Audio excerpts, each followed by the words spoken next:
Hey guys, tonight we're traveling far. So far, in fact, that there are no pyramids, no cities, no language, no names. There aren't even humans yet. You're in a different body, in a different world, and you're about to do something incredibly dangerous. You're about to stand up. You are crouched low in the dappled light of a thinning forest, where the shadows of acacia trees stretch long across a grassland just starting to assert itself. It's about 7 million years ago in what will one day be called East Africa, and everything around you smells alive, earthy, musky, with a hint of something predatory in the breeze. You are small, hairy, and cautious. You shuffle forward on all fours, knuckles brushing the soil. Then, slowly you do it. You rise up, just a little, onto your hind limbs. You peer over the tall grass. The light changes. The wind hits your face differently. The world feels larger, more open, more dangerous. You have just done something that will change everything. So before you get comfortable, take a moment to like the video and subscribe, but only if you genuinely enjoy what I do here. That small click sends a big signal to the algorithm. That long-form, serious educational content still matters. And to me, it's an incredibly meaningful show of support. Thank you so much for helping keep this channel going strong. Let me know in the comments, where in the world are you listening from tonight? And what time is it there? Now, dim the lights, maybe turn on a fan for that soft background hum, and let's ease into tonight's journey together. You are not human yet. You don't even know what that is. You're part of a lineage that will one day be called hominins. And tonight, you're the starring role in a long, strange evolutionary drama. The stage? A planet that's shifting beneath your feet. The forests that once stretched endlessly are thinning. The climate is cooling, drying. What used to be a cozy canopy overhead is being replaced by open sky and whispering grasses. This is the Pliocene, an age of transition, uncertainty, and risk, which, now that I think about it, sounds a lot like high school. You move carefully through this mosaic world. Patches of forest still linger, but open savannas now dominate. It's no coincidence. Global climate shifts are slowly reshaping Africa's landscape, and every species, including yours, is adapting or failing. This isn't a peaceful nature documentary moment. It's the evolutionary version of a reality show with very high stakes and zero reruns. Among your ancestors is a creature called Sahelanthropus chadensis, nicknamed Tumai, meaning hope of life in the Daza language. Found in Chad, this ancient skull has one odd feature that grabbed scientists' attention. The foramen magnum, the hole where the spine enters the skull, is located underneath, not behind. This suggests an upright posture. That one anatomical clue. It's a whisper from the past saying, "Hey, I walked." Walking on two legs isn't just weird, it's downright hazardous. You've given up the stability of 4 limbs, the speed of running quadrupeds, and the safety of climbing quickly. In exchange, you get what exactly? A slightly better view? The ability to carry a few snacks? Historians still argue whether bipedalism evolved primarily for freeing your hands, for long-distance travel, for keeping cool under the hot sun, or just to spot predators before they spot you. Maybe it was all of the above. Or maybe it was just a cosmic accident with surprisingly good PR. But here's the real kicker. Walking upright might be the original body hack, but it comes with a steep price. You're slower now, less agile, and eventually, when your pelvis evolves to accommodate this posture, childbirth is going to become much more dangerous. So, congratulations. Your world is full of odd cousins. Take Ardipithecus ramidus, or Ardi. She lived about 4.4 million years ago and was discovered in Ethiopia. Her feet still have a grasping big toe, like a tree climber. But her pelvis? It's gearing up for walking. She's the evolutionary equivalent of a 2-for-1 coupon. Part arboreal gymnast, part aspiring pedestrian. And she's proof that evolution doesn't draw a straight line. It scribbles, loops, and sometimes doodles in the margins. For millions of years, your daily life involves no tools beyond what a modern chimp might use. A handy stick here, a flat rock there. Want to crack a nut? Fine. Find a big enough stone.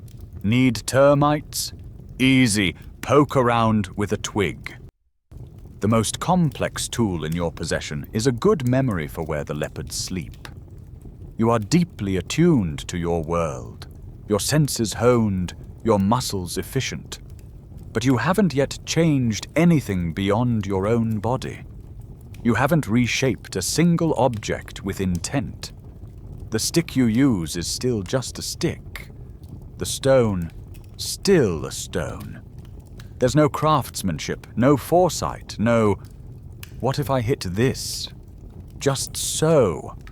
That leap, the first moment someone doesn't just use a stone, but breaks it on purpose to make it sharper, is still far away. But tonight, in this shifting grassland, the idea is starting to form. Maybe it happens when you see a rock split by accident and notice the jagged edge. Maybe it's just frustration with a tough root.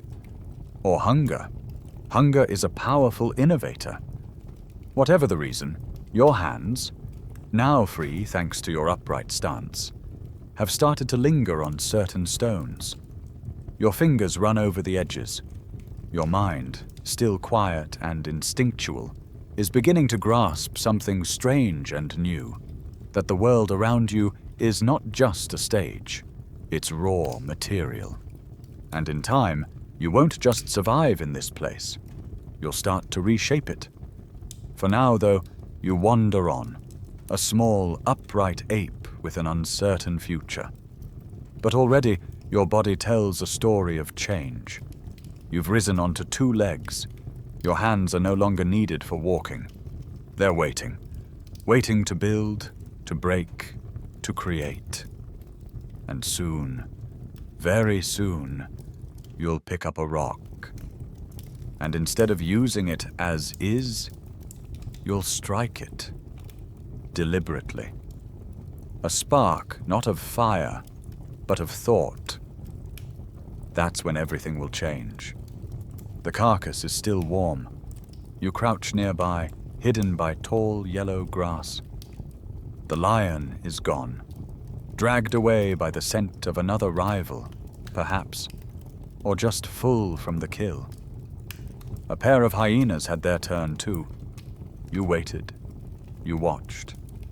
And now, in the heat of the Ethiopian afternoon, silence settles back over the savannah like a lazy fog. The only sound is the soft buzz of flies, the creak of bone, and the quiet thrum of your own breath. You are Australopithecus. You do not know that name, of course, but your body does. Your upper limbs are strong, suited for climbing. Your shoulders hang high, knuckles calloused from generations of swinging through branches. But your hips and legs? They're different. Upright, forward-facing, built for walking. Perhaps not elegantly, but effectively. You are a creature caught mid-change. You belong to no single world, which unfortunately means you must survive in both. Before you, the antelope's hide is thick and tough. Your small, square teeth, good for chewing plants, can't pierce the leathery skin. Your fingers fumble across the ground. They close around a rock. Not sharp, not crafted, just jagged enough. You press it to the animal's flesh and saw, back and forth. The effort is clumsy, inefficient, but it works. A wound opens, the scent of blood sharpens, and you lean in. Later, long after you're gone, someone will dig up this very site near modern-day Dakika. They'll study the bones you left behind, noticing faint but unmistakable marks, fine scratches from a stone edge, and they'll realize what you just did. You used a tool. You didn't make it yet, but you saw its potential. Your story doesn't begin with fire or language. It begins here, with that rock, with the simple, world-changing act of thinking about shape. Now let's rewind, just a little. Somewhere to the west, in what will one day be Kenya, a different kind of scene unfolds. You are still Australopithecus, perhaps Australopithecus afarensis, a cousin to the famous Lucy. Your body is small, your arms long, your stride still a little awkward. But today you are not foraging or watching carcasses. Today you are smashing rocks. At a site known today as Lomekwi 3, just west of Lake Turkana, the ground is scattered with enormous, crudely modified stones. These aren't random chips. These are tools, deliberately fractured cores created by smashing one rock against another. They're big, heavy, the opposite of subtle. But they mark something monumental: intentionality. The tools here are dated to around 3.3 million years ago. That's before the genus Homo, before what many people would even call human. Which means you, a non-human hominin, are the maker. You have crossed an invisible line. You are not just reacting to nature, you are rearranging it. The Lomekwian technique is simple. Place a heavy core on a flat anvil stone. Strike it sharply with a third rock. And crack, a sharp flake breaks off. Repeat until your core has useful edges. Yes, it's rough. Yes, it's inefficient. But here's the kicker. You now understand fracture. You know how rocks break. You're using physics without knowing the word for it. Historians still argue whether these tools were made consistently by the same group or rediscovered over and over again by different hominins. But one thing is clear. Something has changed inside your mind. You're not just using the environment, you're reshaping it to fit your needs. This isn't evolution's first tool. Birds use twigs, elephants use logs, otters crack shells on their bellies. But those are found tools. Accidental. This is manufactured. This is the first whisper of technology. Now fast forward about 700,000 years. An eye blink in cosmic time, but enough for another leap. You are no longer Australopithecus. You are something new. Homo habilis, the handyman. Your hands have changed, more dexterous, with a precision grip. Your brain is larger. You still spend your nights in trees, still fear the leopard's stare, but now you have a plan. Your toolkit is Oldowan, named after the Olduvai Gorge where it was first discovered. It's still made of stone, but it's more efficient. The tools are smaller, more portable. The chopper, your go-to device, has a flaked edge used for cutting, scraping, or smashing. No moving parts, no buttons, but it works. You don't just carry one anymore, you carry several. You select rocks not just for shape, but for material. Basalt, quartzite, flint. You have preferences now. Opinions, maybe even favorites. More importantly, you know what you're going to do with them. There's planning. You're thinking ahead. That's a big deal, because foresight is not free. It requires brain power, and brain power is expensive, Remember that expensive tissue hypothesis? We'll get back to that in a moment. Your world is still brutal. You are not a predator. You're more like the cleanup crew. But with these tools, you start to push into new ecological niches. You open bones, access marrow, scrape hides from carcasses. You start to claim leftovers other animals ignore. These new behaviors don't just shape your diet, they begin to shape you. Your jaws shrink, your guts lighten, your hands evolve to make better tools. It's a feedback loop. Better tools allow for better food, which allows for bigger brains, which allow for better tools. And so on. But right now, as you squat beside another scavenged carcass, your mind is focused only on this moment. You grasp the core stone. You strike. A flake snaps free. You test the edge against your thumb. Sharp. You do it again. The first steps have been taken. Not just on 2 legs, but with 2 hands, working together, guided by something new behind your eyes. Something no other animal has. Not yet. Not until you. The vultures always find it first. They circle high above, their wings steady, effortless in the thin blue sky. You spot them from far away, dark specks in motion, drifting over the shimmering heat waves of the grasslands. You know what they mean. Something is dead. Or dying. Either way, it's an opportunity. You are Homo habilis, the handyman. And you are not alone. Your small group walks together, nervous, alert, but determined. There's tension in every step. Lions could still be nearby. Hyenas might return. But you have your tools. Stone flakes, choppers, crude scrapers tucked into slings made from bark or hide. No one else on this savanna has what you have. The kill is a zebra. Flies buzz in a dizzy cloud around its body. The lions took the best parts. Meat and organs. The hyenas chewed on muscle and cracked a few bones. But they left something behind. The thick femur. That's what you're here for. You pull out your chopper. It fits easily in your hand, worn smooth where your thumb always rests. You raise it high and bring it down, hard, onto the long bone. Once, twice, 3 times. Crack. The bone gives way, splintering open. You reach in and scoop out the prize. Marrow, soft and rich, glistening in the sun. This moment might not look like much, but it's the start of a revolution, one that won't just change your body, it will change your brain. Marrow is caloric gold.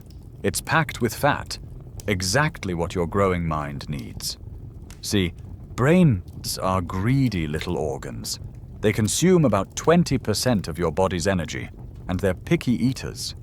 They demand high-quality fuel, fats, proteins, and nutrients you won't get from leaves or roots. And you found it? This is the foundation of the expensive tissue hypothesis. The idea is simple. For a brain to grow, something else has to give. In your case, it's the gut. Big, complicated digestive systems are great for breaking down tough plants, but they require energy now being redirected to your brain.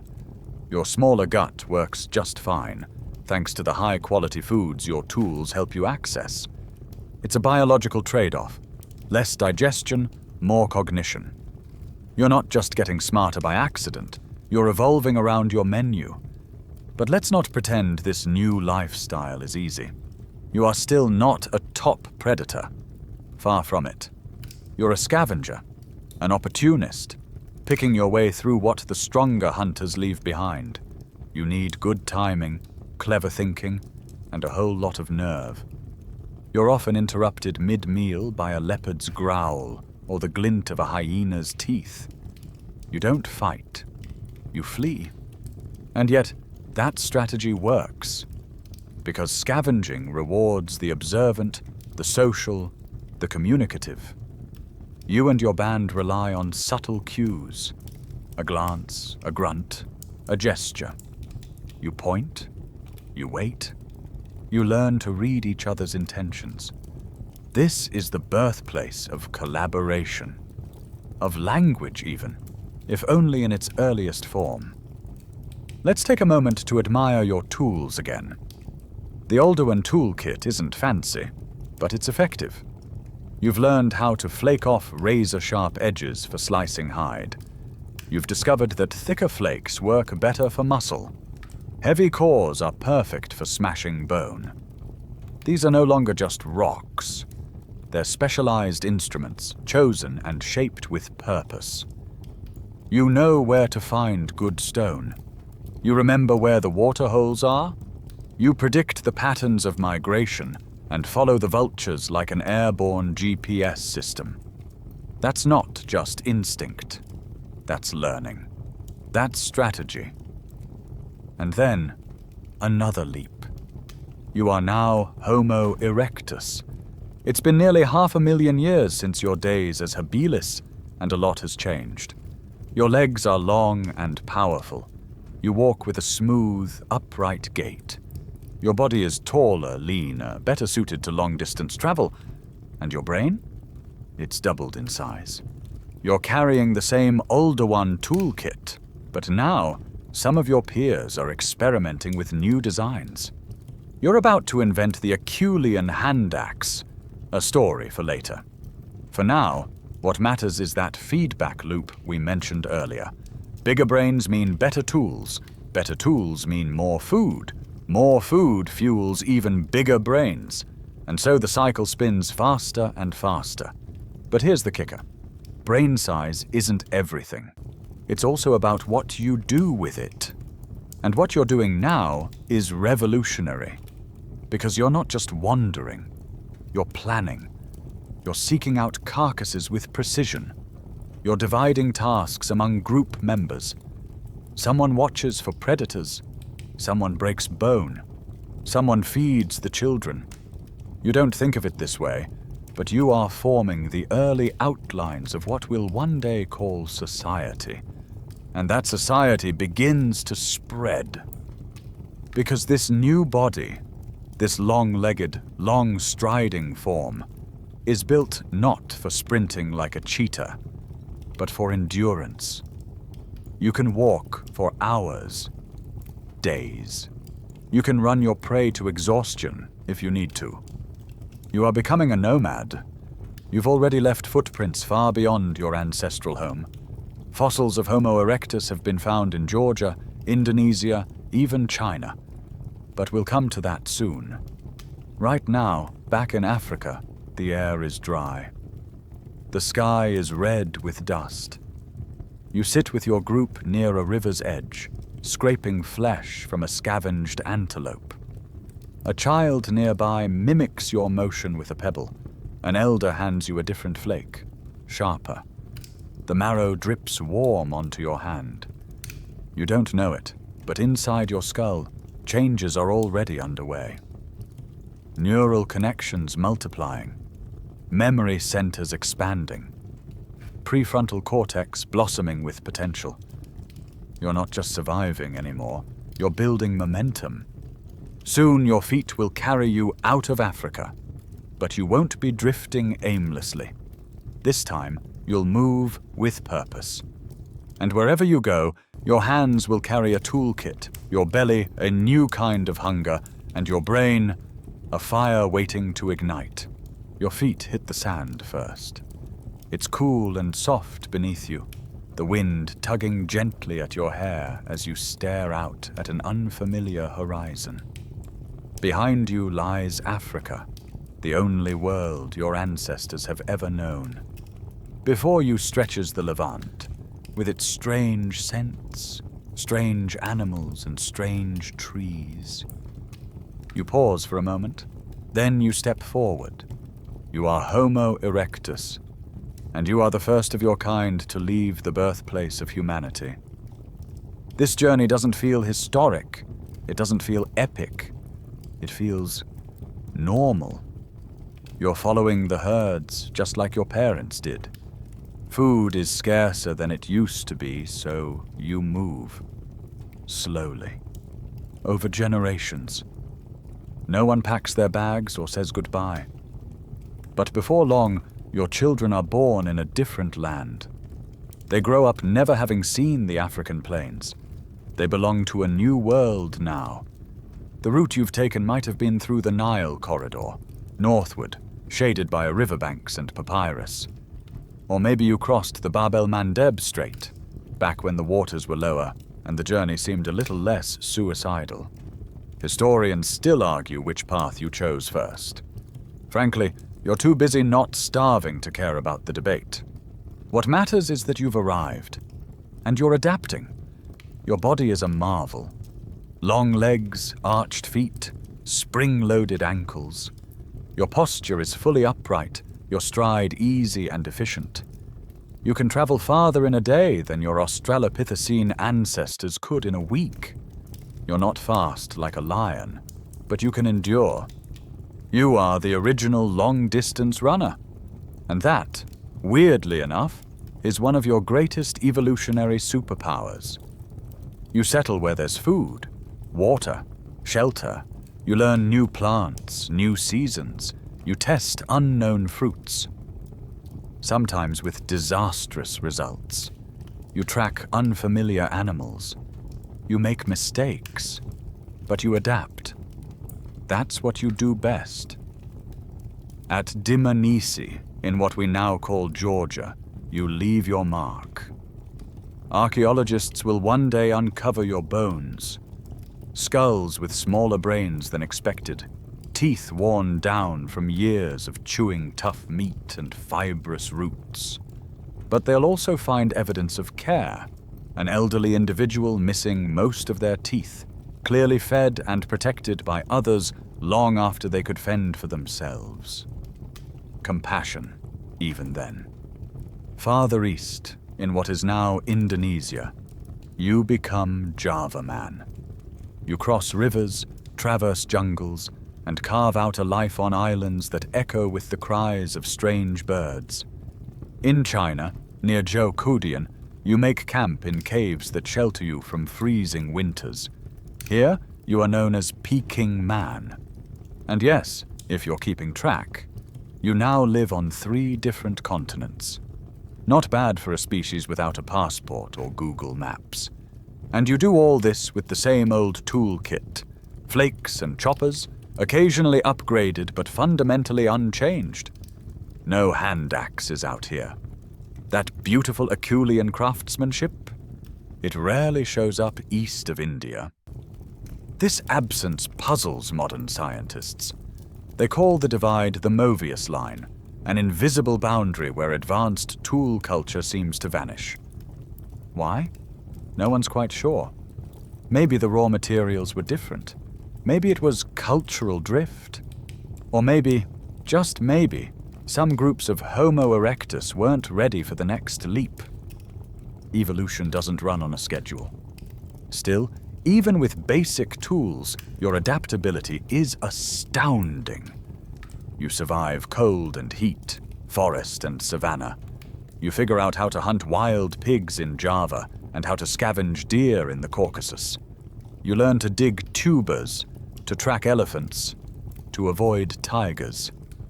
You are curious, cautious, clever, and increasingly cooperative. Because let's be honest, you're not conquering the world solo. You move in groups, tight bands of kin and allies.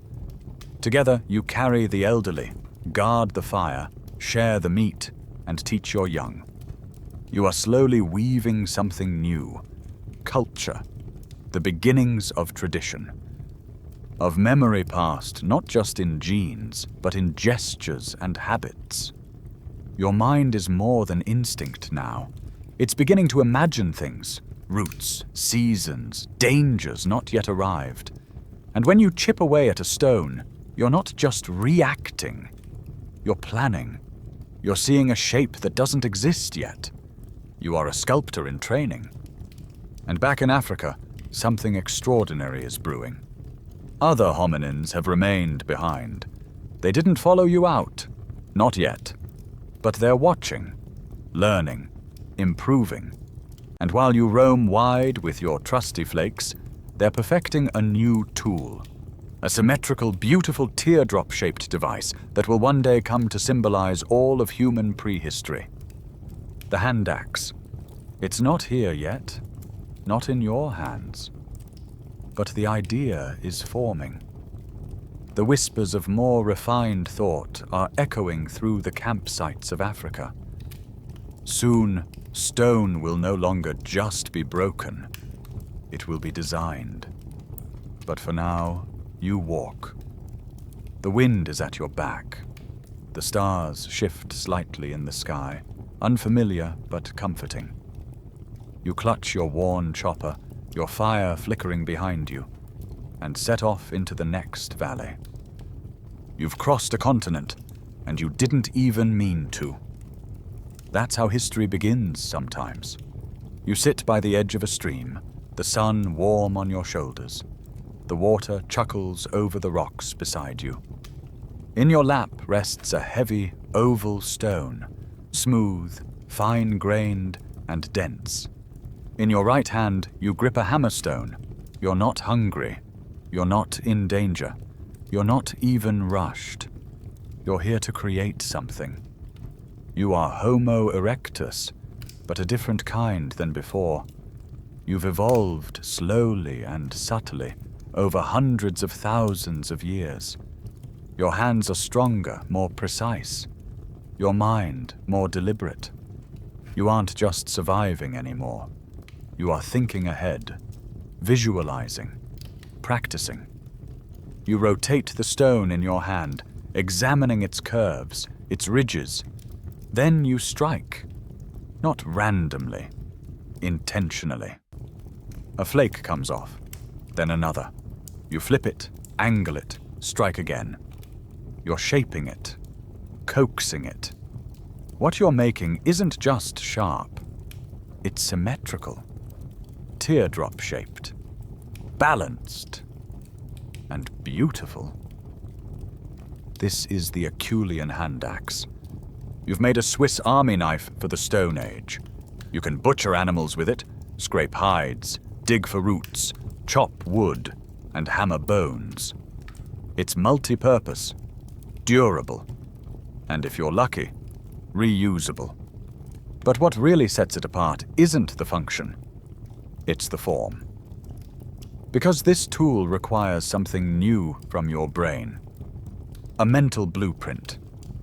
You don't just chip randomly and hope for the best. You picture the final shape in your mind before you begin. You follow a sequence, step by step. That's executive function, a trait tied to your developing prefrontal cortex. You're not improvising. You're planning. It takes time. Dozens, sometimes hundreds of precise strikes. If you mess up midway, the symmetry is gone. The tool becomes just another rock. So you slow down, breathe, adjust your angle, strike again. That rhythm, that patience, that intention. This is where cognition begins to show its teeth. And what's more curious, many of these handaxes, the most perfect, balanced, flawless ones, have never been used. No chips, no wear, no blood residue. They're buried pristine, left behind as if for someone else to find. Why? Historians still argue whether these immaculate tools were actually functional or if they meant something more. Were they status symbols? Ancient calling cards? Did you make them to impress a mate, a rival, a future self? Was this our first taste of aesthetic judgment? Of making something not because we need it, but because it feels good to make it well? One theory says these were costly signals, the prehistoric equivalent of showing off a sports car.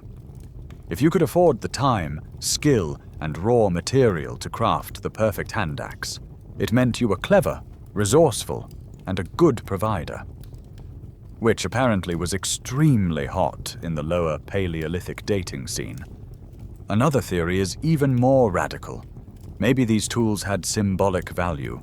Maybe, just maybe, they were art. You wouldn't call it that, not consciously. But something in you craves balance, symmetry, beauty. Something whispers that this shape is right.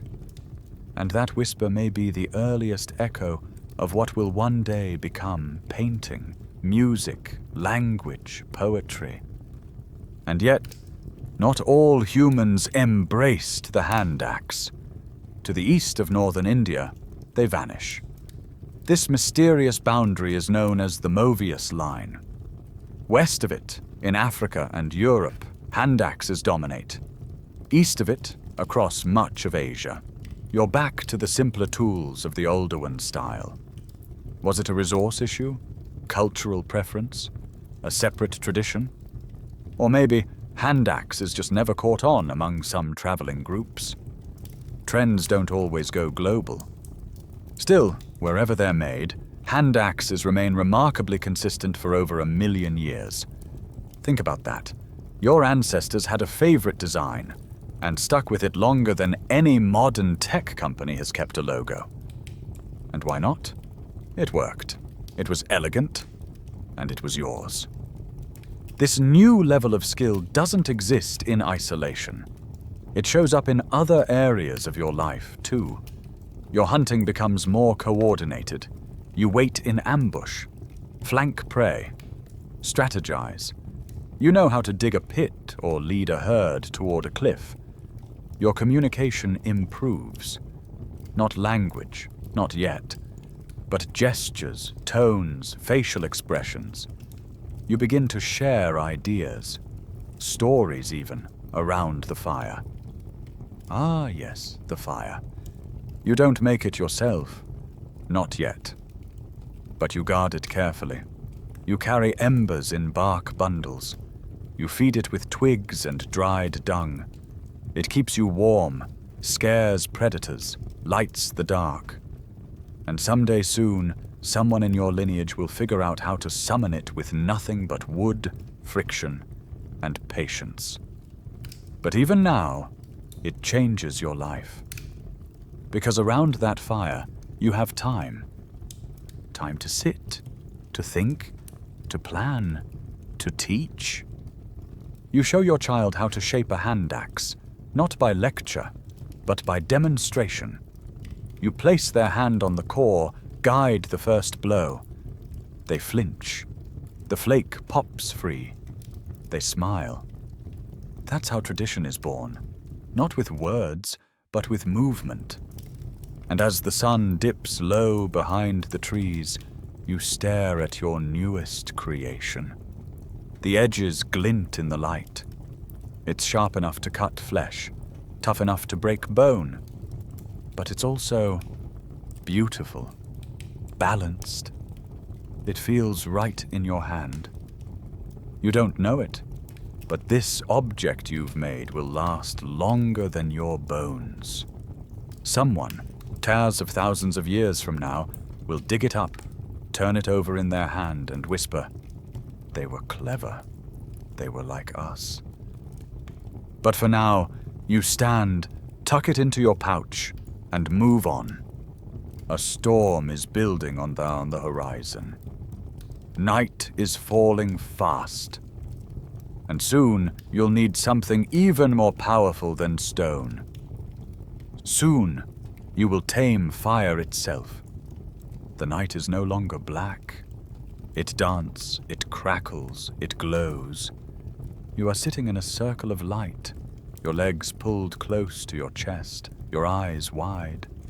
Around you, the shadows pulse and sway, cast by flames that leap and twist in the dry wood you've stacked with care. The darkness beyond the fire is absolute. It hums with threat, but here you are safe. For the first time, you are not ruled by the night. You have claimed a piece of it for yourself. You have fire. You didn't start it, not yet. A lightning strike gave it to you. A tree burned. You rushed to the embers with bark and courage, fed it, sheltered it, carried it like a living thing. You've done this before. Your group knows the signs. Smoke on the horizon, animals fleeing in a wave. You race to it every time. Because fire changes everything. Let's be clear. This isn't just about staying warm or cooking a decent antelope roast. This is a species-level upgrade. A slow, dangerous, transformative revolution. In South Africa's Wonderwerk cave, buried deep in layers of ash nearly 1 million years old, archaeologists have found traces of this power. Burned bones, singed sediment, fire deep inside a cave where no natural flame could have wandered on its own. This is not lightning. This is you, keeping a flame alive, feeding it, protecting it, using it. This is not just warmth, it's control. And control of fire changes your relationship to the world in 4 massive ways. First, food. Cooking is essentially pre-digestion. You're doing outside your body what your gut used to do inside. Fire breaks down fibers, softens meat, kills parasites, and unlocks calories. A tough root that used to take hours of chewing now melts in your mouth. A bone with barely edible gristle becomes a feast. This boosts your energy intake massively, which, as we know, is exactly what your brain craves. You're feeding a neural furnace now. That small leap in nutrition is a huge step in evolution. Second, protection. Before fire, night was a death sentence. Big cats hunted by smell and silence. You slept in trees or clung to cliffs, never quite at ease. But now, you can sleep on the ground. The flicker of flame, the smoke, the heat. It drives predators back. They watch from the edge of the dark, but they don't cross it.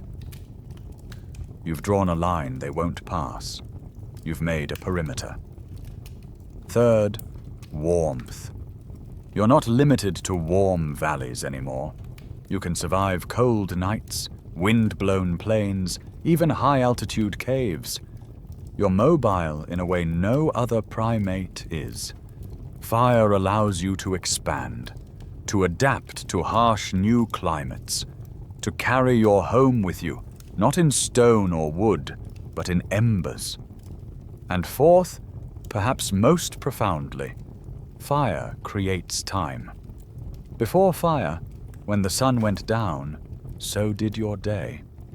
You ate quickly, huddled together, slept fitfully. But now, you stay awake. You sit together, staring at the flames. The light dances in your eyes. You share meat, stories, maybe even dreams. You laugh. You mimic. You remember. The fire becomes your first classroom, your first stage, your first confessional booth. You don't have language, not fully, but your gestures become more complex, your vocalizations more nuanced. Around the fire, your brain stretches its wings. You experiment with sounds, with rhythm, with imitation. Laughter is shared. Knowledge is passed down. A child learns how to sharpen a flake. An elder hums a tune, tapping rhythm on a stone. A mother shows how to wrap a wound with moss and bark. Culture begins to crackle into life. It's not all poetic, though. Fire is also terrifying. You've watched a campsite vanish in flames. You've felt your own hair sizzle. You've seen what happens when the wind shifts, when dry grass ignites, when a spark jumps to the wrong place. Fire is alive. You don't own it. You negotiate with it. You're not its master. You're its uneasy partner. But that danger? That's part of the lesson. Because managing fire teaches you discipline. You can't just wander off. Someone must tend the flame, feed it, shield it from rain, pass it carefully to the next traveler. It becomes a shared responsibility. And shared responsibilities, well, they're the glue of civilization. Soon you'll figure out how to make it. Not just preserve it, but birth it. It might happen by accident. Two stones clashing, a stick spun fast in a notch, creating heat and smoke. You notice. You experiment. You fail, over and over. But then, success. The first spark. The first gasp of flame. It's not a celebration. It's reverence. A whisper to the gods, even if you don't yet know what a god is. Your tools begin to improve, too. In the flickering light, you can work longer, shape handaxes with more precision, bind spears with resin and sinew. You might even start carving, decorating. A few scratches on bone, maybe just idle marks, but perhaps something more. Perhaps a symbol. A message. The first hesitant steps toward art. Fire gives you the space to imagine. It lets your body rest while your mind wanders. And when the flames burn low and the embers glow red, you curl up beside the warmth.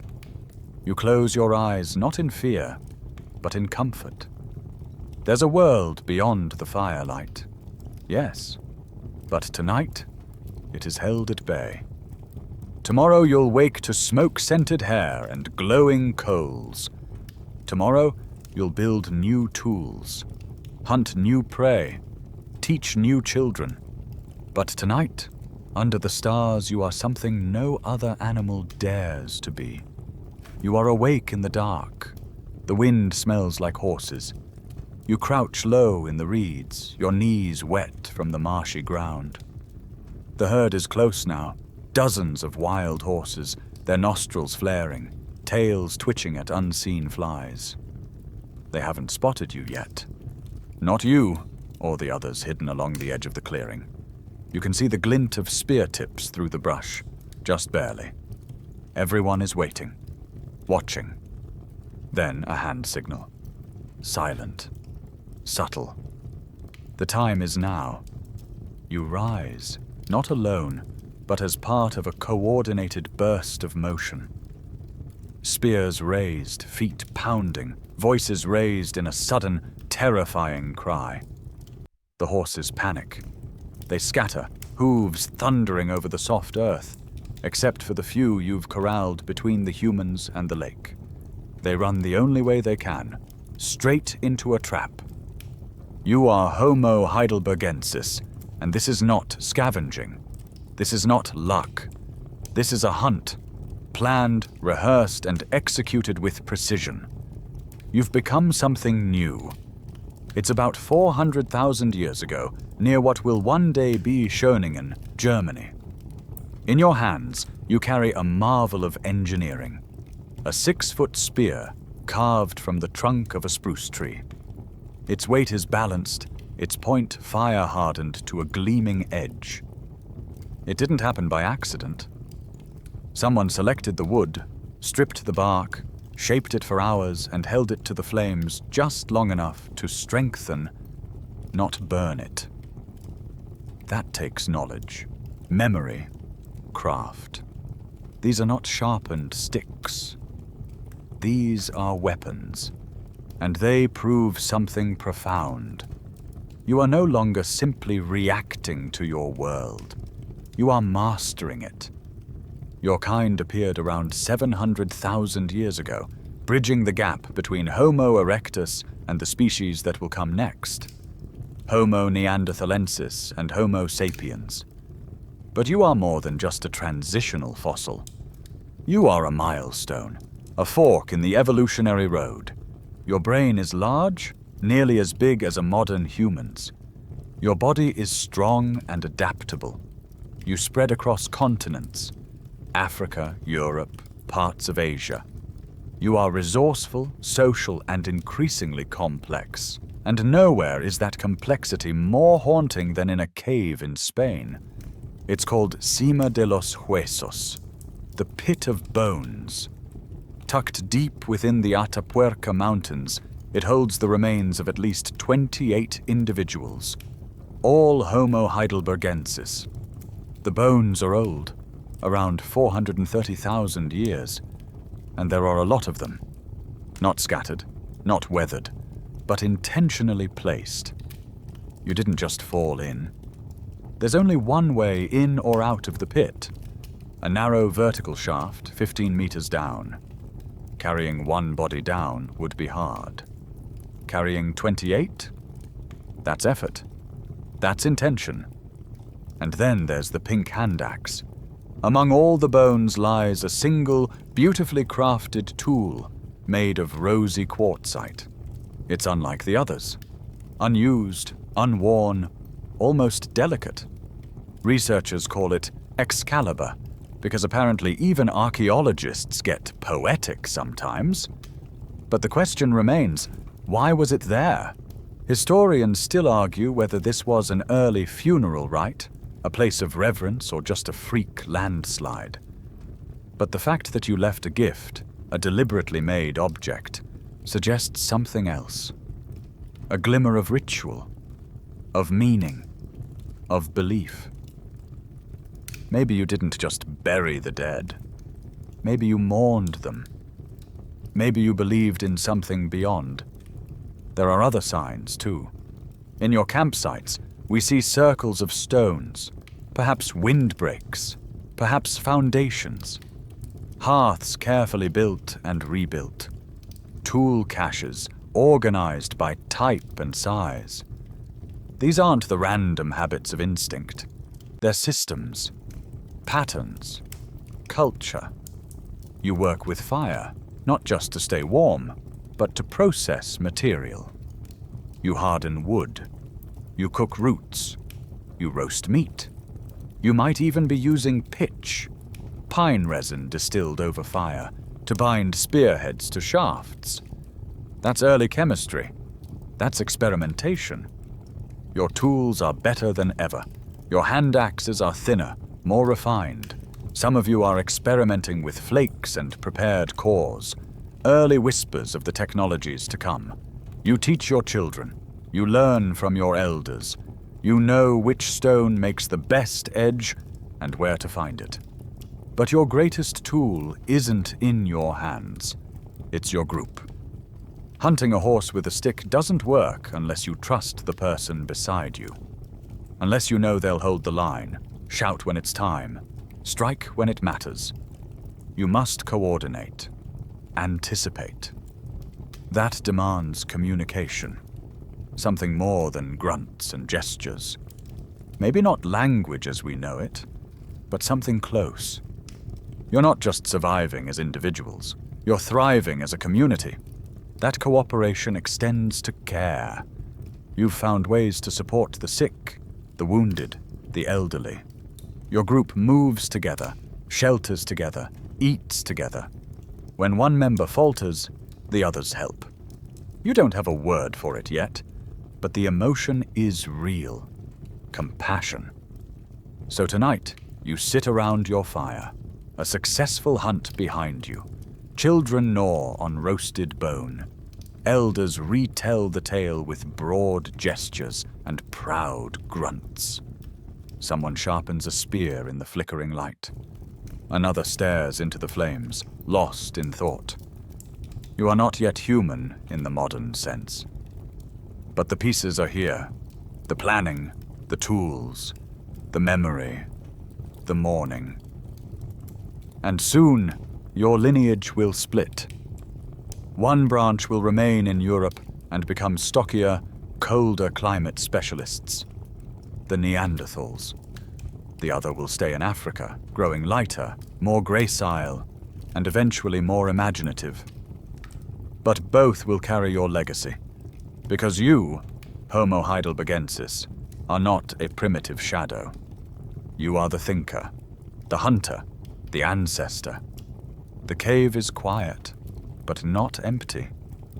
You walk carefully, your bare feet padded with animal hide, your steps respectful. The body lies in the center of the shallow pit. An old man, his bones gnarled, joints swollen, his jaw nearly toothless. He must have been in pain for years. But he lived. Someone must have helped him chew, kept him warm, carried him when the snows were deep. That someone was you, or your brother, or your mate. It doesn't matter. You don't leave your people behind. Now, you bend low and tuck his knees to his chest, gently, as if he's only sleeping.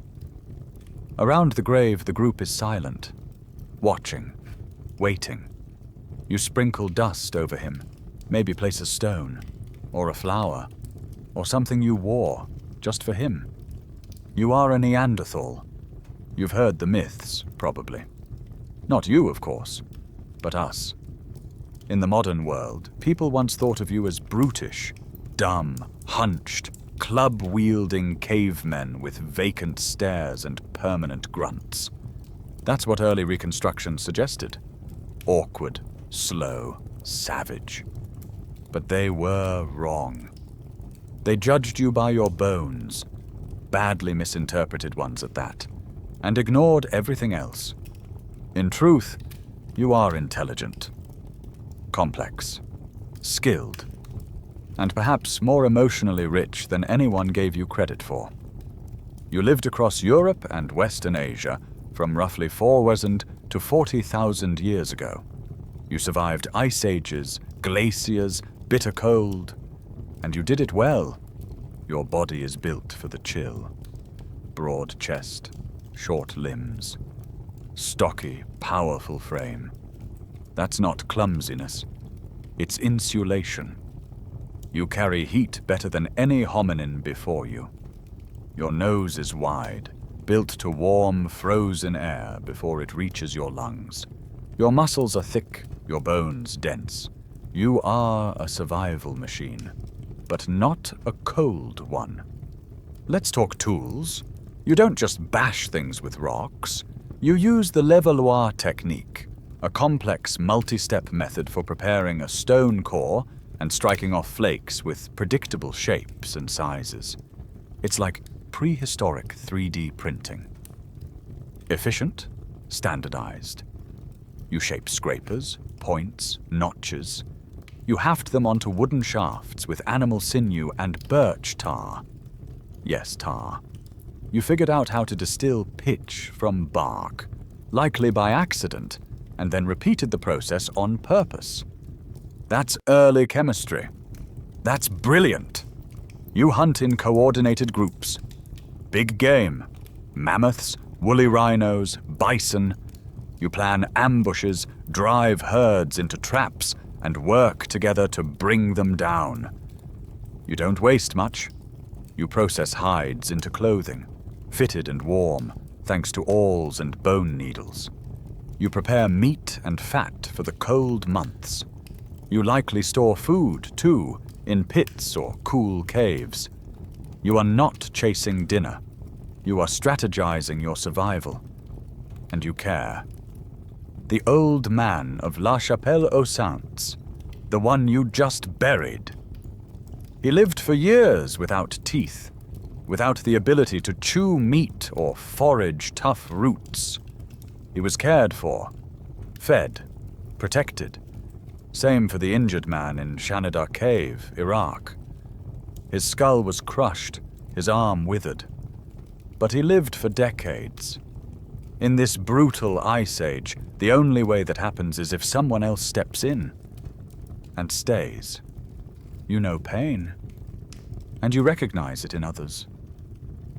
There's something else you understand, too, something harder to define. Symbolism. At Brunicle Cave in France, far from any daylight, you stacked broken stalagmites into deliberate circles. Not randomly, carefully. This was deep inside the earth, where no one lived. So why? It wasn't shelter. It wasn't food. Was it ritual? Art? A test of fear? Historians still argue, and maybe they always will, but the intent is undeniable.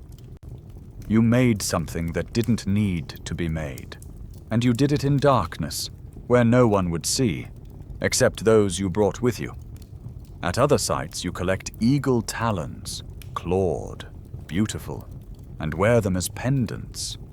You gather feathers from raptors, piercing them, perhaps weaving them into hair or clothing. You use red ochre, not just to stain tools, but to mark bodies. Maybe faces. Maybe even walls.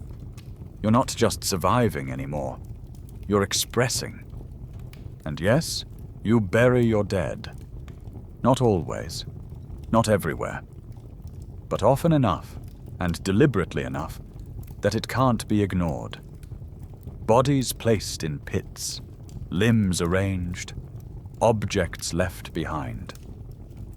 You may not have had gods, but you had grief. You had memory. So what happened to you? You were strong, skilled, smart. Why did you vanish? Well, you didn't entirely. Modern genetics has shown that almost everyone alive today carries a little piece of you, especially those of European or Asian descent. Around 1 to 4% of your DNA lives on. When modern humans arrived from Africa and met you, it wasn't just conflict. It was contact, interbreeding. Some of your children survived, and now they're reading bedtime history scripts on the internet. Still, your world changed. The Ice Age shifted. Forests replaced grasslands. Resources grew more scattered. And modern humans brought new tools, new tactics, maybe even new diseases. It wasn't a war. It was a slow eclipse. But we should be clear. You didn't fail. You thrived for hundreds of thousands of years, longer than we've been around so far, and you left behind more than bones and tools. You left behind a legacy of intelligence, adaptability, compassion, and mystery. So tonight, we remember you not as a brute, but as a brother. Not as a failure, but as a fellow traveler. And as we leave your icy homeland, we turn our gaze southward, back to the continent where it all began. Because there, under warmer skies, something is stirring. A new mind, a new kind of body. A species with a rounder skull, a curious eye, and a brain wired not just for survival, but for imagination. Your cousins are about to arrive, and they are us. You kneel in the dry soil, your fingers stained with red ochre. The chunk of mineral in your palm is rough, the color deep, a clay red that smudges easily and leaves streaks across your fingertips. You've ground it carefully on a flat rock, mixed it with marrow fat and ash, and now you're applying it to a smooth shell. It's not for protection, it's not for food, it's for something else entirely. You don't know it yet, but you are drawing the first abstract line. You are Homo sapiens, but not quite as we know you now. Your face looks familiar, your brow less pronounced than the Neanderthals, your chin more defined. But your skull is still long, not yet fully rounded. Your brain is already large, though, and something inside it is changing. We are at Jebel Irhoud, Morocco. The year? Roughly 300,000 BCE. You are one of the earliest known members of our species, and you are part of a slow, complex, pan-African process. Not a sudden spark, not a single Eden. The old story of modern humans arising in one specific region of East Africa around 200,000 years ago is no longer the full picture. Fossils like yours, far to the northwest, tell a more tangled tale. Early populations of Homo sapiens likely emerged in different parts of Africa at different times, interbreeding and migrating over millennia. Evolution, it turns out, doesn't care for clean boundaries. But what made you different? Not your tools. At least not at first. You still use flake tools similar to those your Neanderthal cousins crafted. Levallois cores, sharpened scrapers, the usual suspects. It's not what's in your hands that sets you apart. It's what's happening inside your head. Your brain isn't just bigger. It's rewiring. Becoming more globular. Rounder. This subtle shift changes everything.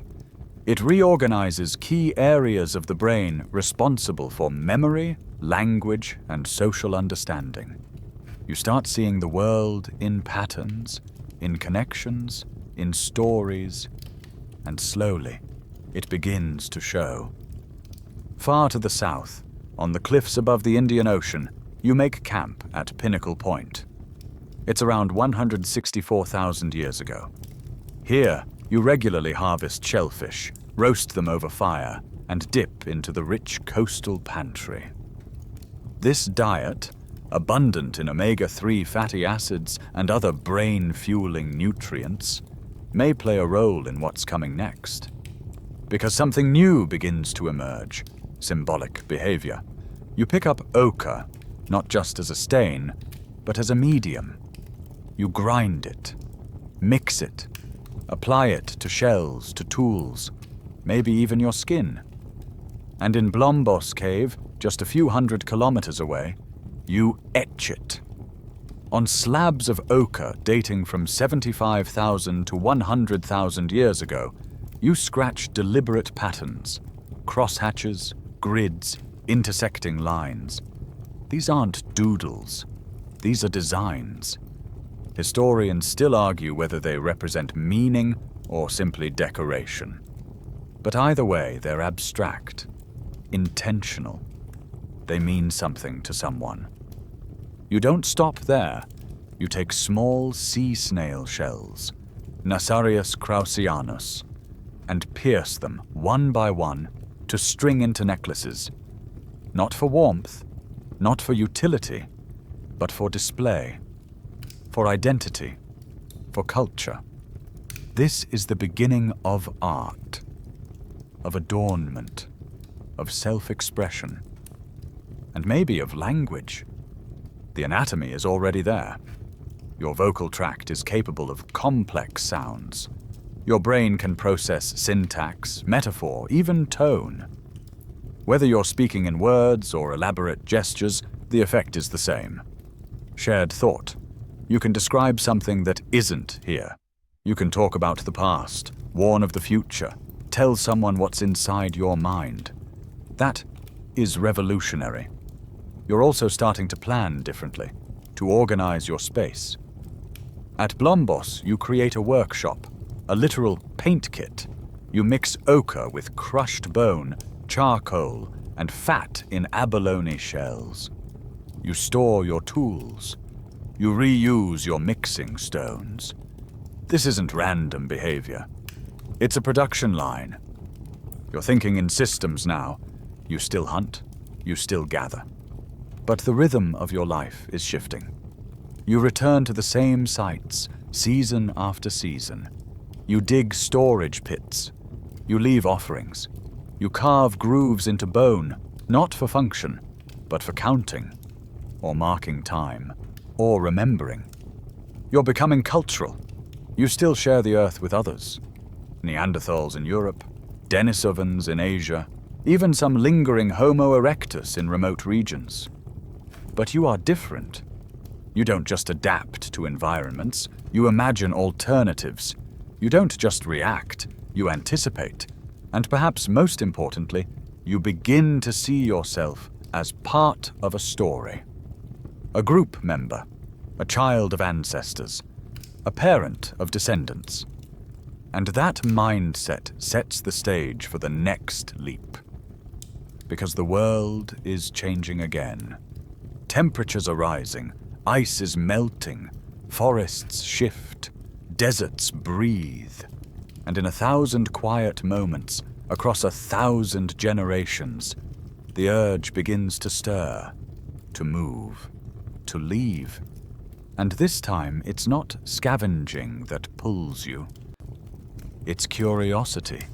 You've looked over the hills, out across the waves, into the sky. And you've wondered what else is out there. Your brain is ready. Your body is capable. Your imagination is restless. So now you will do what your ancestors did before you, what Homo erectus once attempted. But you'll do it differently. You'll build rafts, watch the stars, tell stories to prepare each other, paint symbols on cave walls before you go. You're not fleeing, you're exploring.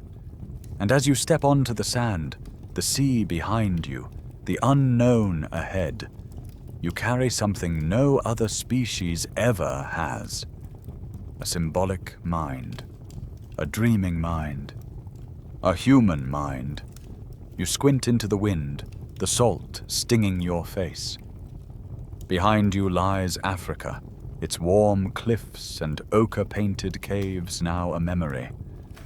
Before you, the water stretches wide, shimmering under the morning sun. The tide is low, the strait narrow, but still, it is water. Deep, mysterious, unsteady. And you are about to cross it. You lash together logs with fiber, pile dried meat and hide bundles. Children cling to their mothers. Elders lean on spears worn smooth by generations of walking. You launch, paddling slowly, silently, into the unknown. You are Homo sapiens, and this is the second great journey. The first wave, by Homo erectus nearly 2 million years ago, was unintentional, a slow trickle following herds and seasons. But now, you cross with intention, with stories, with fire. This journey begins around 70,000 years ago, and it will be the most successful expansion in the history of life on Earth. Within a few thousand generations, your descendants will populate every habitable corner of the planet.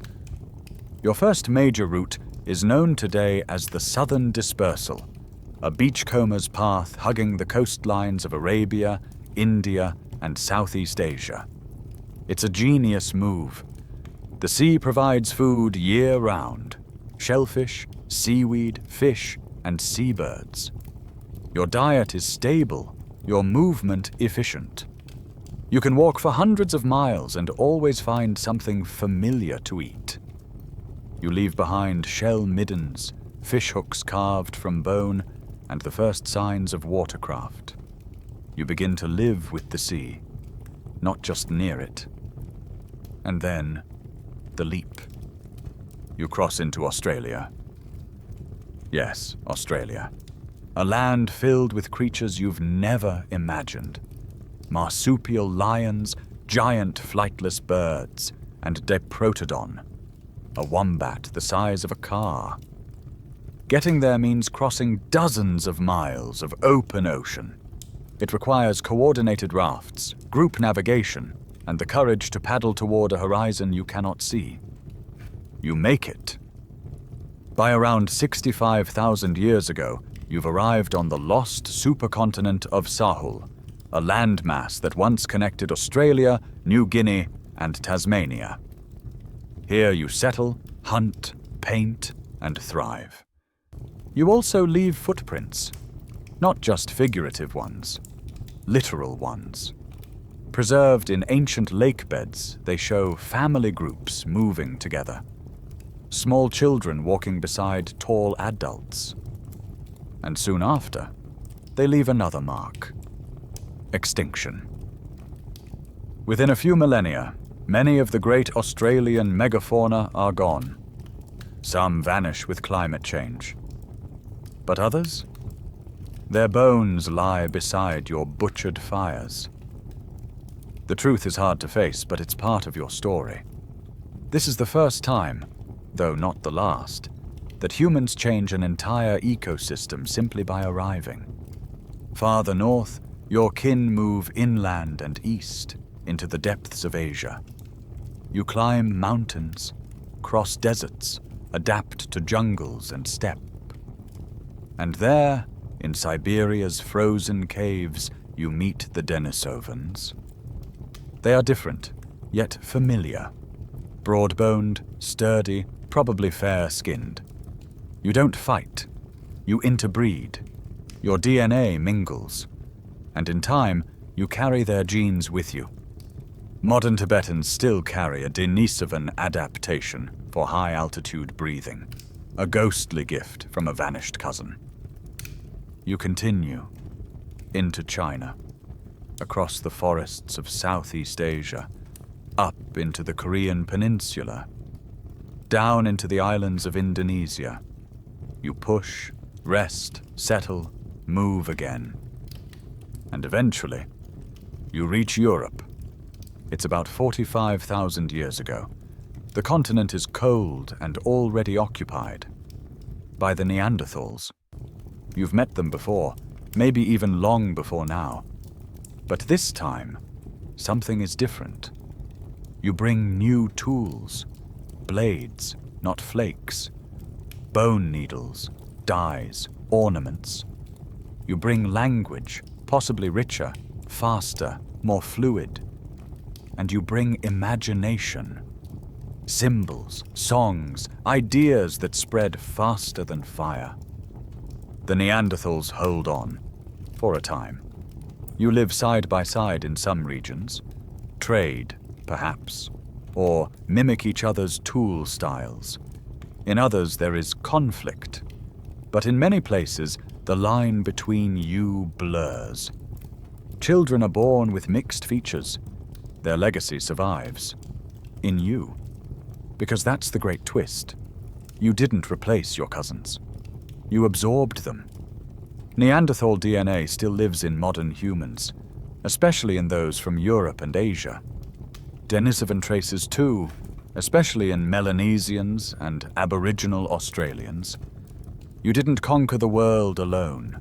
You brought pieces of others with you. Woven into your genes is a record of every encounter, every shared meal, every whispered story between strangers who realized they weren't so different after all. And behind you, back in Africa, others remain. Human populations that never left, who evolved and innovated in parallel. Humanity isn't a single river. It's a braided stream, full of twists, crossings, and eddies. But you are the most widespread version. And with each step, you change the world. You paint symbols on cave walls, leave footprints in volcanic ash. Your children grow up under strange stars, in lands your grandparents couldn't imagine. Your voice takes on new sounds. Your body shifts with climate and food. You build boats, bury beads, stack stones into circles for reasons no one can explain. You begin to imagine not just where you are, but where you came from, and where you might go. And so you arrive in Ice Age Europe, your mind rich with memory and myth. The animals are huge, the winter long, the dark, deep. But you're not afraid. You carry fire. You carry stories. And now, you will paint. The torch flickers in your hand, casting long shadows across the rock walls. You are deep inside the cave. So deep that no sunlight has ever touched this place. The air is cool, damp, and utterly still, as if the earth itself is holding its breath. You press one hand to the wall, steadying yourself. The stone is cold, smooth, waiting. Then you begin to paint. You are Homo sapiens, fully modern in body and mind, and this is the Upper Paleolithic, the Ice Age in full bloom. Outside, the land is harsh. Glaciers grind across continents, mammoths trudge through snow, and the wind sings through empty valleys. But in here, in this cathedral of stone, you are doing something astonishing. You are making art. The wall in front of you is not a diary, not a hunting manual. It is a world. You draw lions, horses, woolly rhinos. Herds gallop across the stone, their legs blurred with motion. Some you outline with charcoal, others with ochre and manganese. You shade, you layer, you suggest depth. When the torchlight dances, the animals seem to move. This is Chauvet Cave, southern France. It's around 36,000 years ago, but the story echoes across Europe. In Lascaux, 17,000 years later, you return underground and do it again. This time, bigger, more detailed, more daring. The Great Hall of the Bulls stretches before you. Dozens of animals painted in sweeping curves, horns overlapping, some towering 6 feet tall. And the question rings out, why? Historians still argue whether this was magic, religion, memory, or simply beauty for beauty's sake. Was it a way to summon game, a record of spirit visions, or perhaps a classroom, a visual encyclopedia for young hunters? You'll never say. Not with words. But one thing is certain. This is not survival. This is expression. Your mind is no longer just calculating, planning, storing facts. It is imagining. It is projecting. And then there's the music. In caves across Germany, you carve flutes. Yes, flutes. From bird bones and mammoth ivory. With careful hands and sharp tools, you drill finger holes, notch mouthpieces. These are not crude whistles. They are tuned instruments. Some are pentatonic.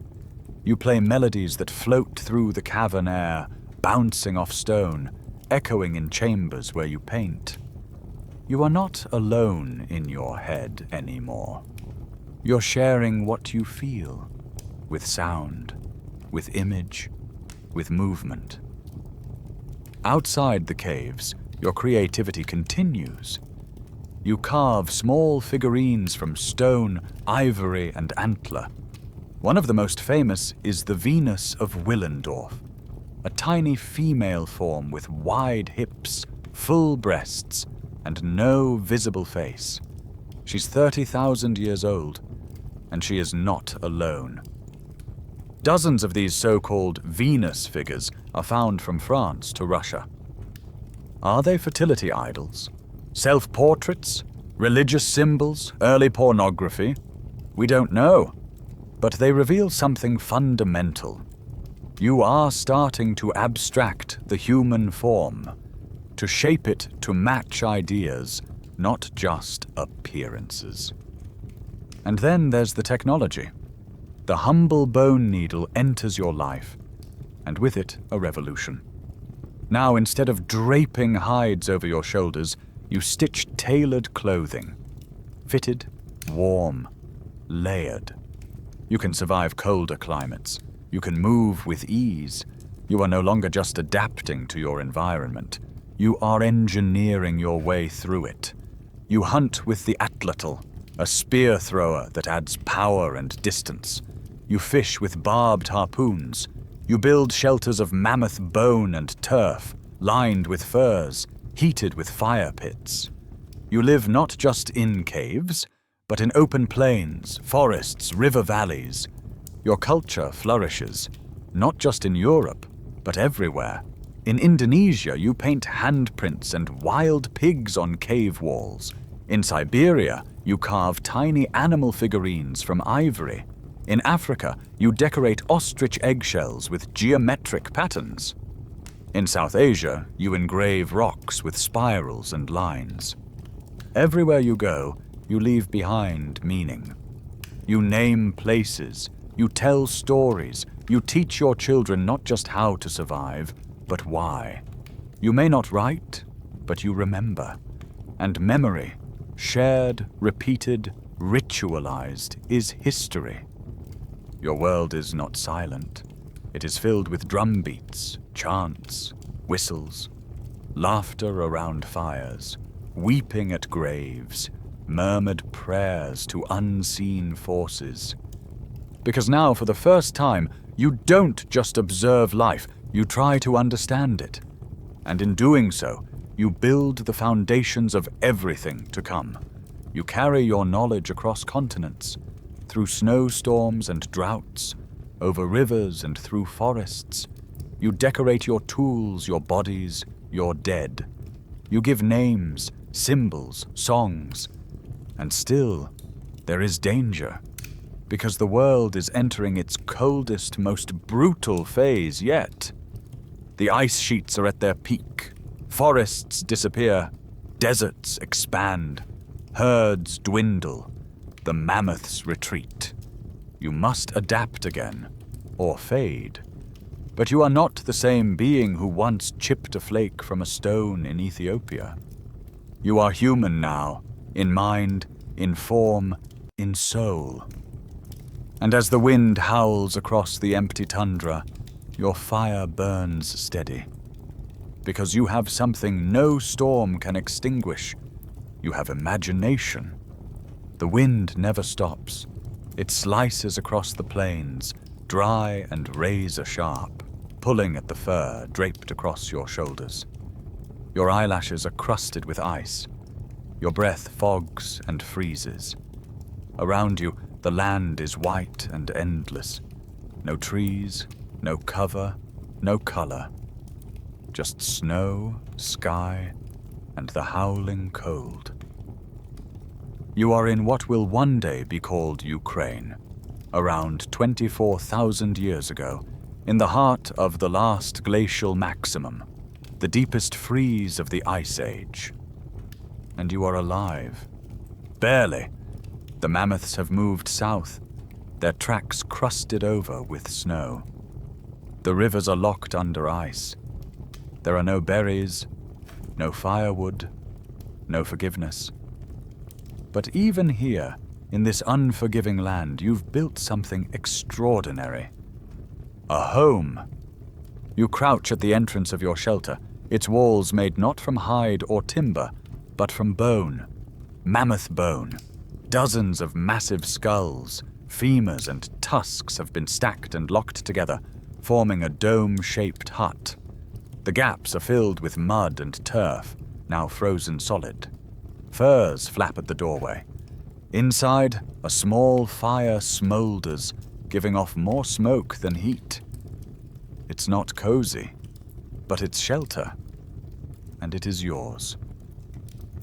At sites like Mezrich and Kostenki, these mammoth bone dwellings mark the high point of Ice Age engineering. They aren't temporary. They aren't improvised. They are designed, carefully, intelligently. You've become not just a survivor, but a builder. Outside, the landscape is silent, but it is full of life. Woolly rhinos, giant deer, reindeer, steppe bison. You track them by the shape of hoof prints in snow. You follow their droppings, listen for their snorts. Your hunting parties wear layers of stitched hides, carry spears tipped with flint, and use atlatls to hurl them farther, faster, and deadlier than ever before. You don't just chase, you ambush.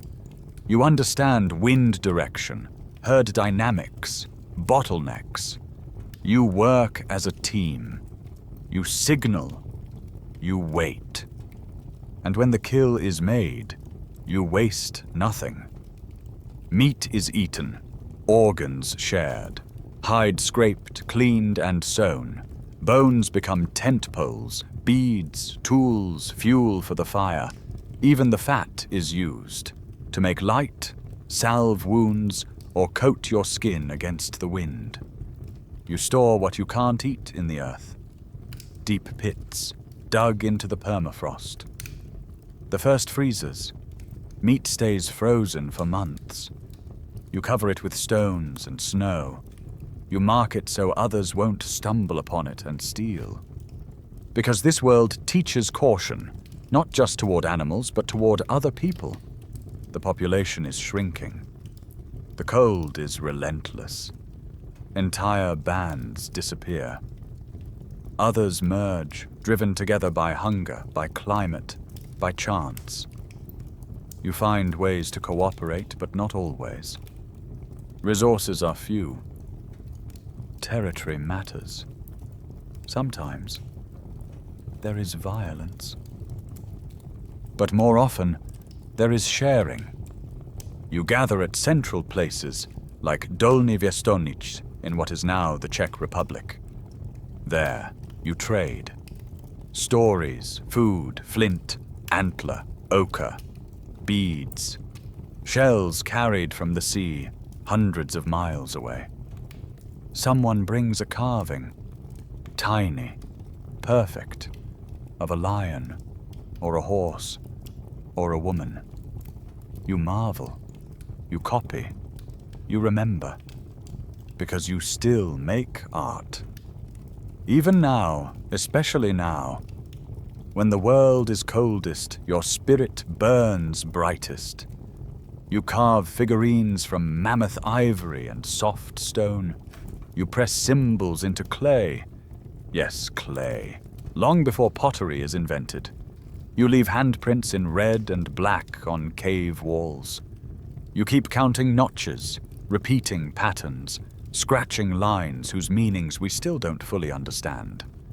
You bury your dead with care, sometimes with goods, sometimes under slabs of mammoth bone with red ochre sprinkled over the body like blood-tinged snow. One young boy, found near Sunghir in Russia, is buried with 13,000 ivory beads, each one carved and pierced and sewn by hand. That took thousands of hours. For a child. You're not just remembering the dead, you're honoring them. And always in the distance, there is the wind. But in certain corners of the world, where glaciers don't quite reach, southern France and Spain, the Balkans, the Caucasus, life goes on with more ease. These are the refugia, ice-free pockets where your numbers hold steady. You fish in icy rivers, snare small game, dig roots under snow. You wait for the thaw. Farther still, across a land that no longer exists, another group survives. You are in Beringia, a vast, now submerged plain that once connected Siberia to Alaska. There are no glaciers here, no mountains, just endless tundra, low vegetation, and roaming herds. For thousands of years, humans live here, isolated at the edge of the world. They hunt, they build, they carve tiny bone needles with perfect holes.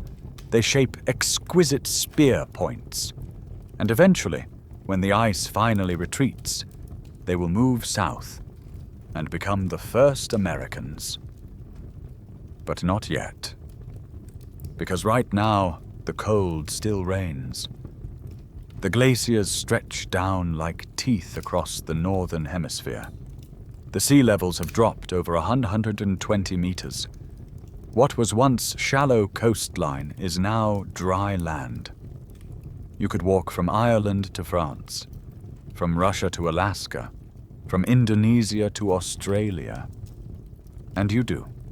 You move, slowly, carefully. because nothing is stable. The climate changes fast, sometimes within a single lifetime. Forests vanish, lakes dry, herds vanish, then reappear. You adjust. Always. That is your superpower, not strength, not speed, not even fire. Flexibility. You can tan hides, dig traps, fish through ice, build shelters from bones, and sing lullabies in languages no one remembers. You are a shapeshifter, a dreamer, a survivor. And the ice is about to lose. Because soon, the world will change again, faster, wetter, and wilder than before. The glaciers will retreat. Forests will explode into bloom. Rivers will flood the plains. The mammoths will disappear. And in this new, green, unfamiliar world, you'll need to learn everything all over again. The snow has melted. The wind, once sharp and dry, now smells of moss and wet bark. Around you, the world is alive with noise. Birds calling, leaves rustling, insects buzzing in 1,000 directions at once. You stand ankle-deep in a soft forest, the air thick with the scent of damp soil and pine. It is loud. It is green. It is confusing. You are no longer surrounded by vast herds of mammoths or open tundra stretching to the horizon. That world is gone, and in its place, forest, dense, tangled, unpredictable. This is the Holocene warming. The glaciers have retreated. Sea levels are rising fast, carving out coastlines you'll never know existed. Valleys flood. Islands form. The land you hunted on last season is now a marsh. But you're still here. You've survived the most brutal cold in over 100,000 years. And now, you must learn to survive abundance.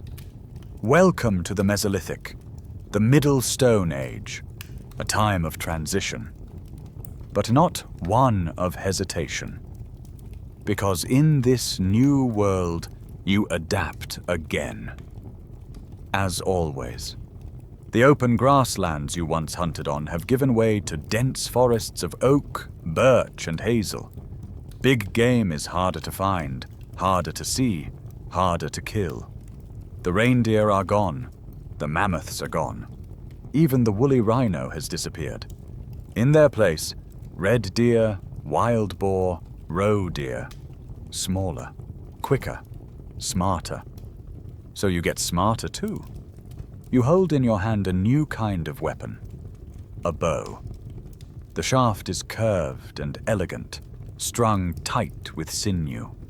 The arrows are short and light, fletched with feathers, tipped with tiny stone blades, microliths, set into grooves like teeth.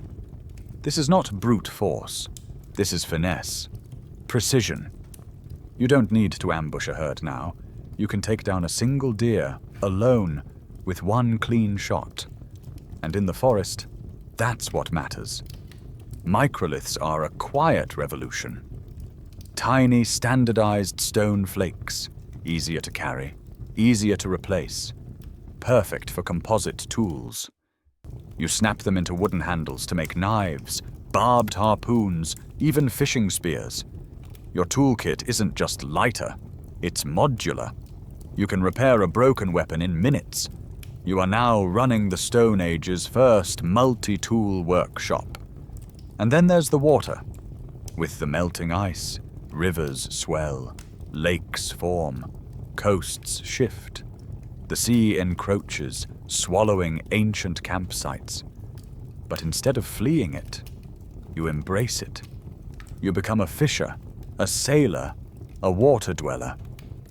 At Star Car, in what will one day be northern England, you build platforms of wood out over the lake. You drop lines with bone hooks. You set traps, weirs, woven baskets. You carve dugout canoes from tree trunks, scraping them with hot stones and ember-filled scoops. You travel on water as easily as on land now. Rivers are your highways, lakes your hunting grounds.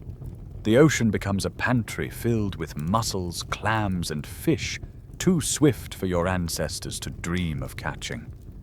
And with this new rhythm of life, something else changes. You slow down. Not completely. You still move with the seasons. But the groups you travel with get larger, more permanent. You return to the same lake edge each summer. Build new platforms.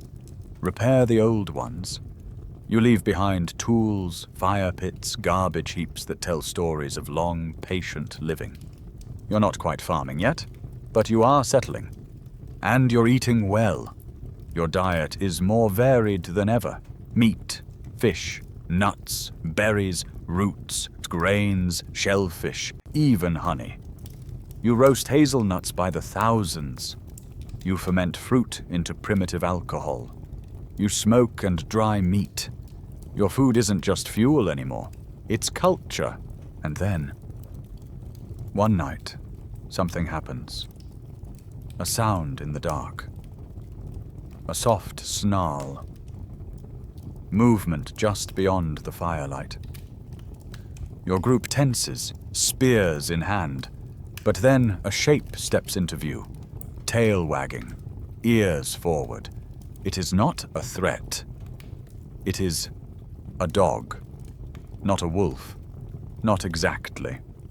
Something in between. You've seen them before, circling the edges of camp.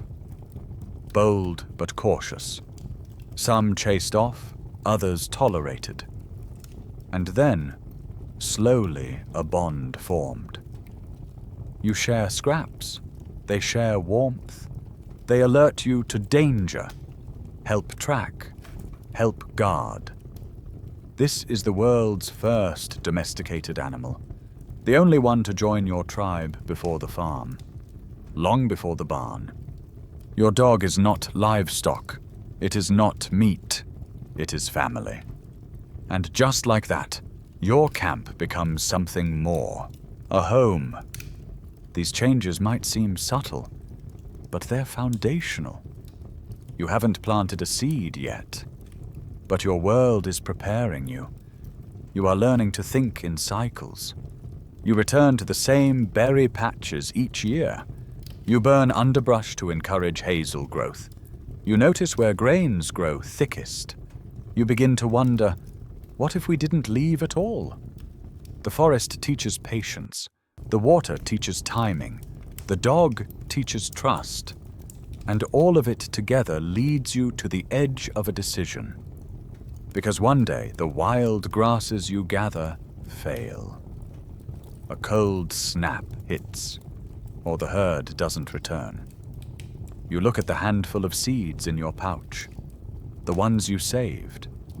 You clear a small patch of ground, scratch it open with a stick, and for the first time, not knowing what will happen, you plant. You press the seeds into the soil with your thumb, one by one. Not too deep, not too close. You've seen how they grow best, on south-facing slopes, where the wind doesn't dry them out too fast, where the water gathers in just the right places after a spring rain. You don't fully understand the mechanics of germination, of course, but you've learned something more important. Pattern. You're no longer just gathering wild grain. You're managing it. This is the beginning of everything. You are part of the Natufian culture, living in the hills of what will one day be called the Fertile Crescent, stretching across parts of modern-day Israel, Jordan, Syria, and Iraq. It's around 12,500 BCE. Your group lives in permanent stone dwellings, nestled into terraces overlooking river valleys. The houses are circular, plastered with lime, with storage pits dug into the floors. You are not quite farmers, but you're no longer foragers in the traditional sense. You return to the same wild wheat fields every season. You harvest with flint sickles, their handles worn smooth by generations of use. You grind the grain into flour with stone querns, bake flat cakes on hot rocks, and store the rest in woven baskets or clay-lined pits. But then, something shifts. A sudden cold snap, known today as the Younger Dryas, stuns your landscape. It lasts for over 1,000 years. The wild cereals wither, the climate dries, the harvest shrinks, hunger creeps in. So you gamble.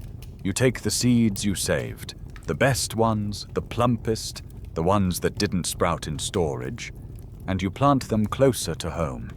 You water them, you protect them, you weed around them. And slowly, across generations, a miracle unfolds. Your wild grain becomes domesticated, not by accident, but by unconscious selection. The grains that shatter too easily when ripe? Gone. The ones with thick stalks and tight heads? You replant them, over and over, until what you hold in your hand is no longer wild wheat. It's your wheat. At first it supplements your diet, then it becomes your diet. You plant barley, emmer, einkorn. Later, lentils, peas, chickpeas. What was once scavenged from the wild is now designed to feed you. And it's not just plants. You begin to tame animals too. At first, the goats are just easier to follow.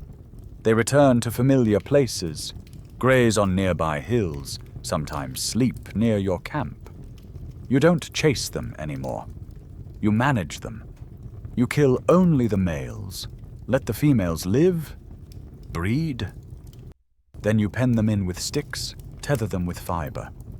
Before long, they're yours. Goats, sheep, pigs, cattle. You turn prey into property. The rhythm of your life changes. You no longer follow the seasons across the land. You bring the seasons to you.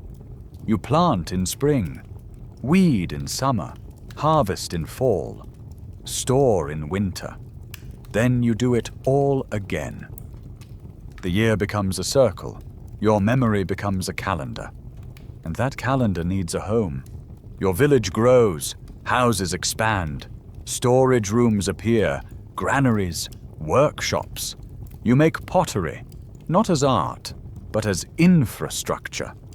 You need vessels to keep flour dry, to ferment beer, to cook porridge. You discover that clay, when fired hard enough, becomes waterproof, durable, essential. You live in one place long enough to bury your dead under your floor, to plant fig trees and watch them grow, to see your child walk through the same doorway you did at their age. And slowly, other things change too. You work harder now. Farming isn't leisure. It's backbreaking. Your hands blister, your knees ache. You grind grain for hours every day. Your diet narrows. You miss the wild game, the berries, the honey. Your health declines. Bones show signs of repetitive stress, arthritis, nutritional deficiencies. You shrink slightly. Your teeth rot. But there are more of you. Farming supports larger populations. Villages swell to hundreds, then thousands.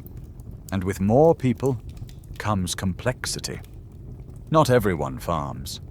Some people specialize, making tools, weaving cloth, building walls. Others become managers of food, of land, of people. Inequality creeps in like a shadow. Grain can be stored, and what can be stored can be owned. For the first time, food means wealth, and wealth means power. You build walls not just to keep animals out, but to keep other people out. or in. You invent new systems to manage this change. You mark clay tokens with symbols, early accounting, maybe even proto-writing. You develop leadership, elders, councils, eventually chieftains. And with leadership comes conflict, status, hierarchy. The family that controls the best land starts controlling more than just land. Still, you build. You arrange houses in rows. You align them with the sun. You pave walkways with stone. You create neighborhoods, then temples. In places like Acheulean, you climb across flat-roofed houses with ladders and walkways, entering homes from above like birds nesting in a cliff. In others, like Jericho, you build towers and walls to watch over your fields. You haven't left the Stone Age yet, but it's starting to crack. Because in the corners of your village, someone has found a different kind of rock. One that doesn't shatter when struck, but bends. One that glows red when heated. One that can be hammered into shapes, ornaments, and eventually tools, copper. You're still working flint and obsidian, still chipping handaxes and scrapers. But the rules are changing. A new kind of technology is emerging, not from force, but from fire.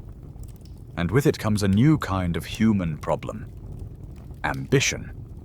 Because now you have things, resources, land, herds, prestige. And those things need protection. Or conquest. And in the flickering shadows of your clay-walled home, you turn that copper pin over in your hand and wonder, what else could this metal become?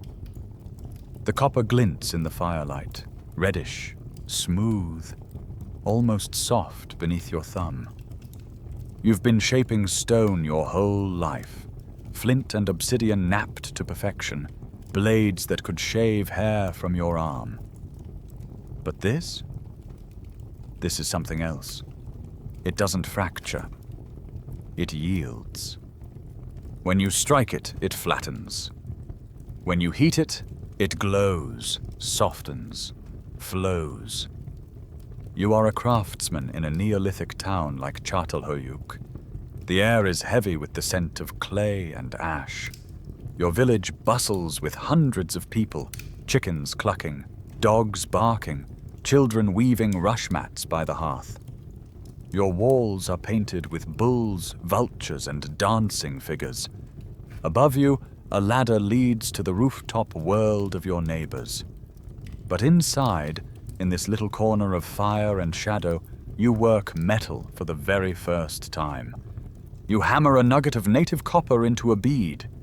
It is bright, precious, rare, not stronger than stone, yet not sharper, but beautiful. It shines like sunlight trapped in solid form. And that alone gives it power. At first, metal is a novelty, a symbol of status. You wear it, trade it, offer it to the spirits. You don't think of it as a replacement for stone tools. You think of it as a better stone, one that feels alive when it touches flame. And then, perhaps by accident, you make a discovery that changes everything. You line your pottery kiln with the wrong kind of rock, one streaked with green. It gets hot, hotter than it ever has before. You smell something strange, hear a crack, and when you clear the ashes the next morning, you find it, a puddle of metal at the bottom. Pure copper, melted, smelted. You've unlocked metallurgy. You don't know it yet, but this is the hinge of history, because melted copper can be cast, poured into molds, shaped with exquisite control. Not just beads or pins, but axes, knives, hooks. And later, when you learn to mix it with tin, creating bronze, the transformation will accelerate. Tools that are tougher than stone. Weapons that are stronger, deadlier, more terrifying. Helmets, swords, shields. Your quiet village, once protected by ritual and tradition, will begin to dream of walls, warriors, kings. But for now, you are still a child of the Stone Age. Your best blades are obsidian, volcanic glass sharper than surgical steel. Your arrows are tipped with flint. Your sickles are still fitted with microliths. You haven't let go of stone. You've simply added something new to your world. And in this in-between moment, we meet a man frozen in time. High in the Alps, 5,300 years ago, a traveler falls in the snow. His body is covered in tattoos, his clothes sewn with care, leggings, a cloak, a grass cape. In his hand he holds a copper axe. Not crude, not symbolic, functional. Next to it, a flint knife. In his quiver, arrows tipped with stone. This is Utsi the Iceman, a perfect snapshot of a world transforming. The Copper Age, or Chalcolithic, is not a clean break. It is a long, messy overlap. Stone doesn't vanish overnight. It lingers. It competes. In some cases, it outperforms metal. Flint cuts better. Obsidian slices cleaner. But copper reshapes power. It requires mining, smelting, fuel, specialists, trade routes. All of this leads to complexity, and complexity leads to hierarchy. You dig deeper now. You go to places like Timna in modern Israel, where copper lies in veins under red rock. You carve tunnels. You organize labor. Someone has to feed the workers. Someone has to guard the ore. Someone gets more than someone else. Inequality hardens like cooled metal. But so does connection. The need for tin to make bronze, for copper alone is too soft, sparks the first international supply chains. You trade over vast distances, through mountains, across seas. Language barriers break down, cultures blend, alliances form. So do rivalries. You mark status not just with what you wear, but what you control. A bronze sword is not just a weapon. It is a symbol, a badge of authority, a declaration that you have access to others don't. The village becomes a town. The town becomes a fortress. The fortress becomes a city-state. And the age of stone, which once shaped your mind, your hands, your body, begins to glow and fade. But it never truly ends. You still carve with stone, still bury obsidian blades with your dead, still pass down sacred handaxes made 1,000 years ago. The past doesn't disappear. It layers, like ash in a fire pit, like sediment in a cave. Your biology, your instincts, your rhythms, they're still carved by 3 million years of stone. The spark that drove you to pick up a rock and shape it into something more, it still burns. And so tonight, in your quiet home, beneath electric light and concrete ceilings, you close your eyes. You sleep in a world of algorithms and satellites. But the dreams that come, they are older. They walk upright through the savannah. They press fingers into clay. They hold stones against the firelight. And they whisper, "Try this." The fire has burned low now. Its light fades to embers, soft red, pulsing gently like the heartbeat of the earth. Around you the forest has gone still. No more cracking branches, no distant mammoth cries, just the hush of night and the slow, even rhythm of your breath.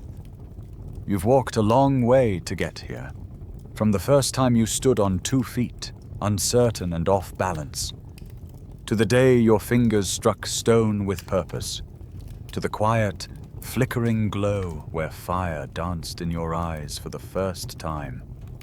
You've chased herds, crossed oceans, buried your dead with love. You've painted walls in the dark and whispered stories no one remembers. And through it all, you endured. Not because you were the strongest, not because you were the fastest, but because you were the one who noticed, who wondered, who imagined. Tonight, as you drift toward sleep, remember this. The part of you that dreams, that pictures what isn't there, that lingers over an unfinished thought or an unspoken feeling. That part is ancient. It was forged under stars you can no longer name. And though you now live in cities, in towers of steel and screens, your mind is still a creature of stone and fire. So let your thoughts soften. Let your breath slow. You've traveled 3 million years. You can rest now. Sleep easy, Stonewalker. Tomorrow will wait.